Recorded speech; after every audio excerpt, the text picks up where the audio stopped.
ses amis poètes vous présente son coup de cœur. Et Michel Delaunay, né à Briouze, dans l'Orne en 1956.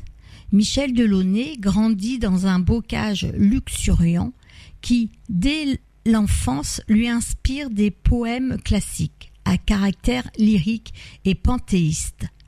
Après des études secondaires et littéraires, il entre dans la banque où il œuvre d'abord au développement, de conte en conte ou histoire d'un banquier devenu écrivain.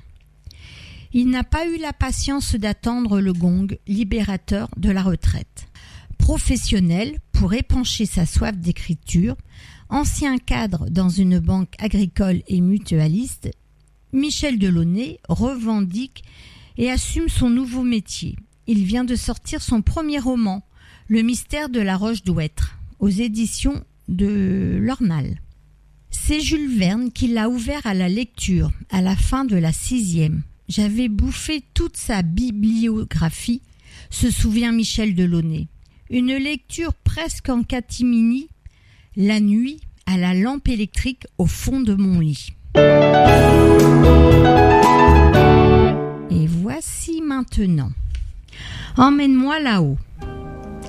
Tel un flotteur dans l'eau que l'écume bouscule, mon cœur, suivant les flots, s'accommode et circule. De même que sur terre, où tout paraît plus lourd, jamais il ne se perd en de boueux détours. Et l'azur, ô mon Dieu, comme il y fuse vite, dès lors que tes yeux bleus et tendres l'y invitent. Hélas, dans le cosmos, en croisant des comètes, j'ai cette peur atroce qu'un jour ils ne commettent la manœuvre fatale, qu'un surfeur erratique un jour le mette à mal. La bévue fatidique. Alors prends-moi la main pour que, mise en orbite, je m'emplafonne point des sournois satellites, qu'aveuglément, confiant, on s'élance au plus vite et qu'en plein firmament, à jamais on gravite.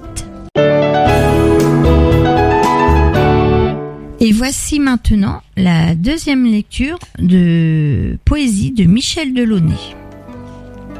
Saule rieur. Mais que restera-t-il du panel de tes heures?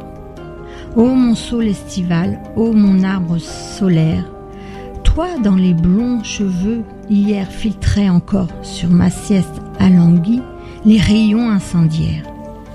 Où déroberons-nous notre amour, en dehors des fureurs de la vie criarde et outrancière?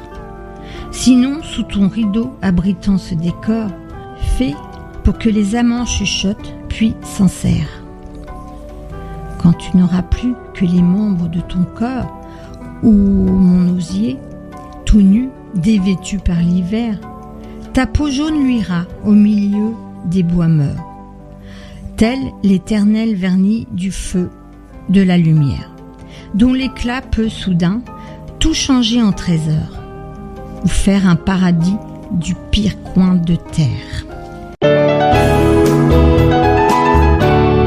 Marie et ses amis poètes vous remercient et vous donnent rendez-vous mercredi prochain. Au revoir.